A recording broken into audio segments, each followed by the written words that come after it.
baby boomers die off, as my grandparents die off, and the Gen Xers get old and they start dying off, those old ways of cheap, affordable homes, of cheap, affordable cars, of cheap, affordable living necessities, they're going to be gone. Like, imagine that. Imagine this is what the bankers are doing, you know. We gotta make our money. All these investors that are invested in this mortgage-backed security, like they did in 2008, they are invested in this. And we need this family to break their backs, working their asses off, so everyone gets paid. No longer is it, oh, well, let's write this loan for this family and get our interest as a bank. I think now it's like, let's stretch it out. Let's put it 1.4 million. Fuck it. These people are making a lot of money these days. They can do it. But if that family can't make those payments and someone gets sick or someone gets injured, we're taking that house right back. It's not theirs anymore. It's ours because they couldn't afford the monthly payments of $5,000, $6,000 a month.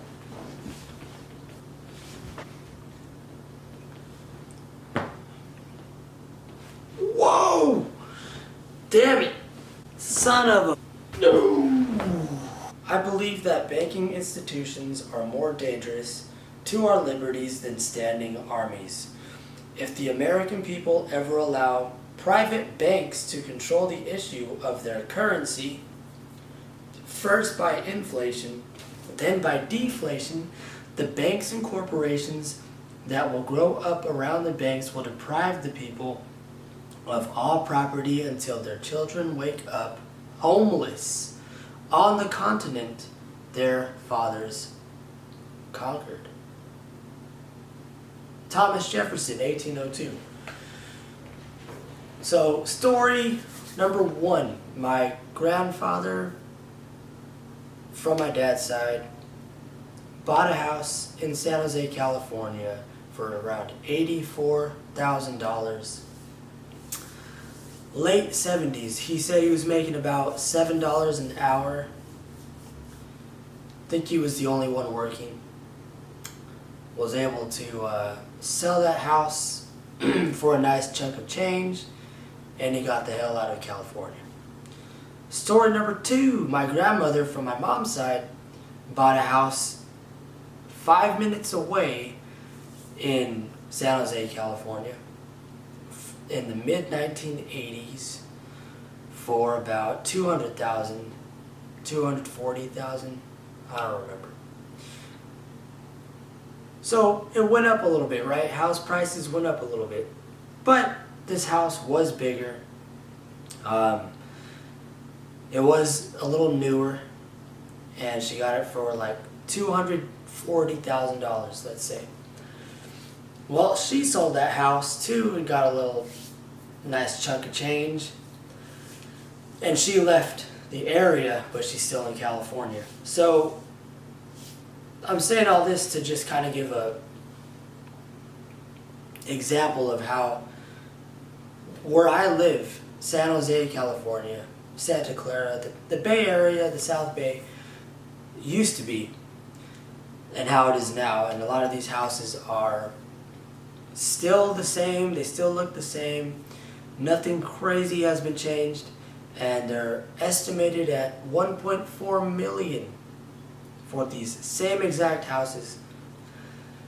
And we're freaking screwed, man. I'll just say that.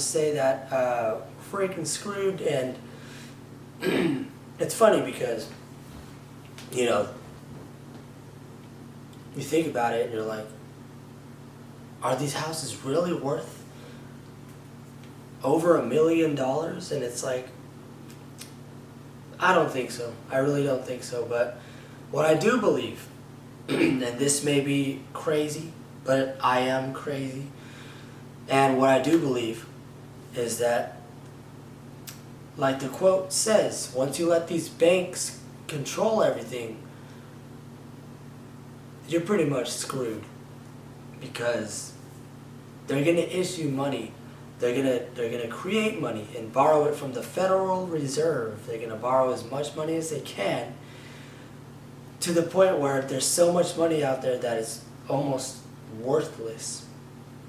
A candy bar that was 50 cents when I was a kid is $2 now at Walmart. I'm like, what? Really?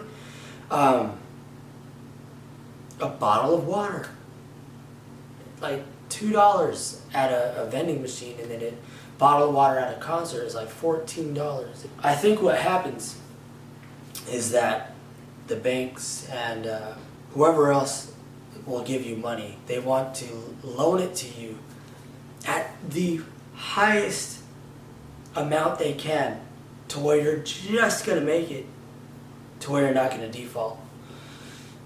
Like, say for a house, right? They're like, okay, the house is worth, let's say, $700,000. Like, that's how much it's actually worth.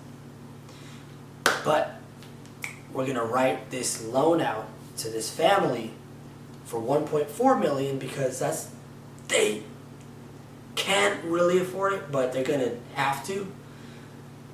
Like, imagine that. Imagine this is what the bankers are doing, you know? And they're like, you know, we gotta make our money. All these investors that are invested in this mortgage-backed security, like they did in 2008, they are invested in this. And we need this family to break their fucking backs, working their asses off, so everyone gets paid. No longer is it, oh, well, let's write this loan for this family and get our interest as a bank. I think now it's like, let's stretch it out. Let's put it 1.4 million. Fuck it. These people are making a lot of money these days. They can do it. But if that family can't make those payments and someone gets sick or someone gets injured, we're taking that house right back. It's not theirs anymore. It's ours, because they couldn't afford the monthly payments of $5,000, $6,000 a month. So I believe that's what's happening. I believe we're getting screwed in the freaking keister. Every day, it's just going to get worse and worse. As the baby boomers die off, as my grandparents die off, and the Gen Xers get old and they start dying off, those old ways of cheap, affordable homes, of cheap, affordable cars, of cheap, affordable living necessities, they're going to be gone. And we're going to be stuck with $2 million houses, renting forever. It's $5 a gallon, $5 a gallon for gas, $6 a gallon for gas. You know, it's funny, people think $4 is cheap now. They're like, oh my God, gas is only $4. I'm like, only? They're going to keep doing this to where we say $10 of gas is cheap in 20 years. Oh my God, did you see gas? It went down from $13 to $10. Holy crap. Fill up, boys. You know, I think it's all planned. Just to line up their pockets with more money and keep us working more and more and more. I think that's how the economy works. It's not necessarily the money, but it's the work. It's the output of products, and we, the sheep, get paid this money to go out there and buy products that we're making. We're making products for other people, and we're making money to buy other fucking products and to buy bullshit. You know what I'm saying? Like, no longer is a house a necessity. Now it's a fucking dream.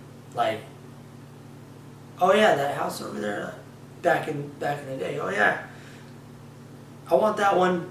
I'll work a little bit. I'll get it, and you know, I'll live in there because it's shelter. It's a home, somewhere I can raise my family. Now it's more like that house over there. There's like 15 people bidding on it from all around the world, and it's probably going to be an investor that's buying it. And you know, I just fucking, It makes you want to give up. It really does.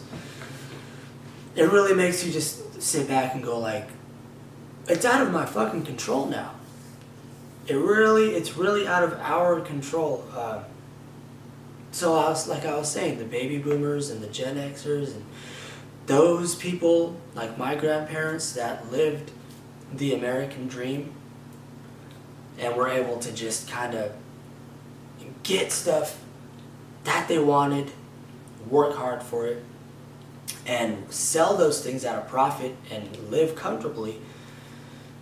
Once they're gone, it's a whole new freaking playing field for these banks and for the Federal Reserve. They're gonna be like, look at these fucking youngsters, like the Gen Zs, the Gen Alpha, like my son who's 6 years old.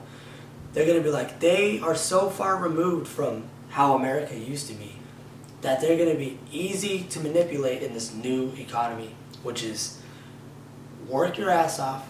We're gonna pay you good. We're gonna pay you $30 an hour.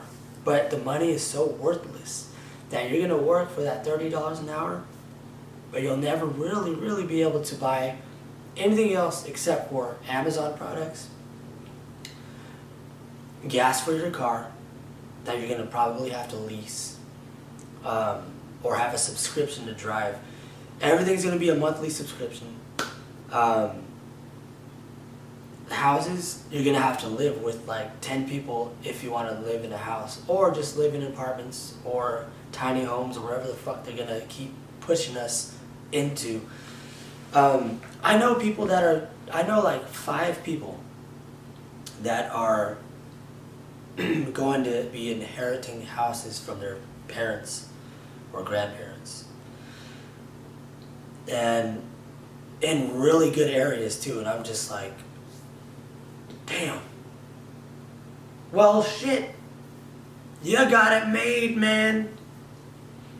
And talk about giving up. I'm like, what the fuck? What am I gonna do? Like, seriously. So I have to get really creative. I have to just kind of think about it from a different point of view. Like a lot of us out there, you know, like, we're not going to inherit shit. We're not going to get money. We're not going to get nothing handed to us. So it's either we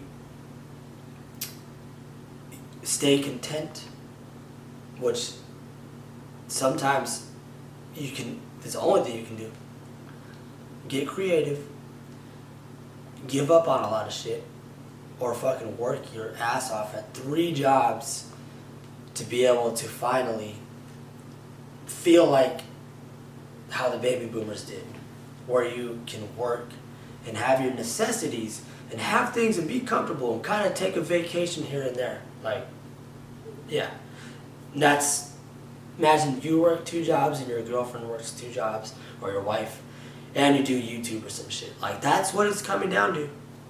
That's what life is becoming, especially here in the United States, where things are just like getting really expensive. So, you know, for instance, like, this is free, this was free, that couch was free, this was from Goodwill, this little lamp here. I know how to stretch the dollar. I know how to be frugal. But there's only so much frugality you can penny pinch for so long until you go, you know what, we're getting fucked in the ass. Like, we're getting fucked in the ass. No Vaseline, no condom either. We're getting fucking fucked. And yeah, not to sound all doomy and gloomy about it, but it's kind of, I think we're starting to feel it. There's no bullshitting. There's no getting around it. Like that quote from Thomas Jefferson, right? Is that who it was? Thomas Jefferson. Once we allow these banks full power and full control, we're at the mercy.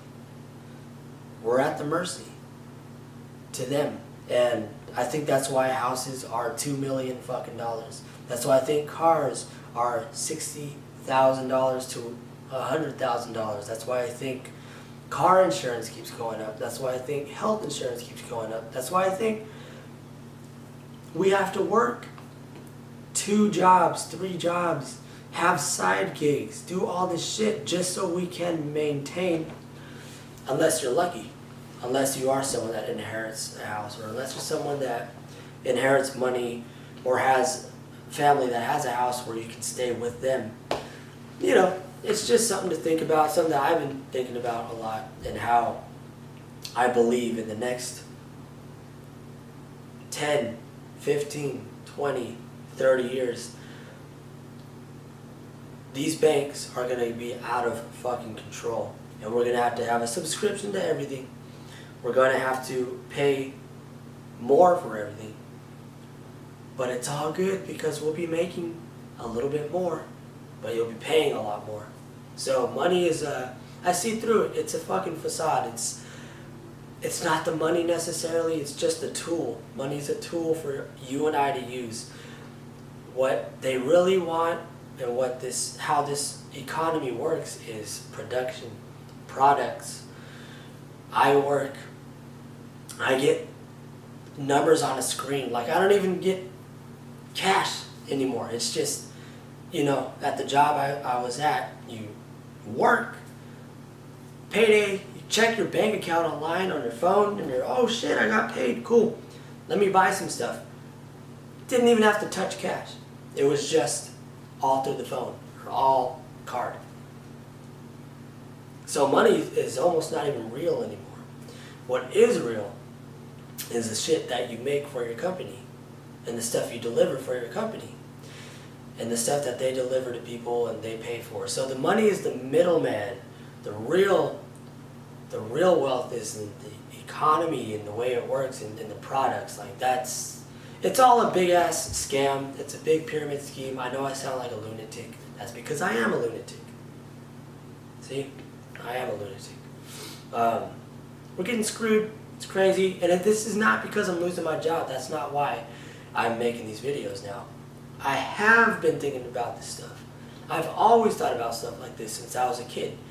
But it's just now I have a little more free time to make these videos. This is like the 5th attempt at making the video. But this time, totally stream of consciousness. I said, you know what? I ain't fucking stopping. I'm going to make the video. I'm going to keep talking. And it's going to be a bomb-ass video.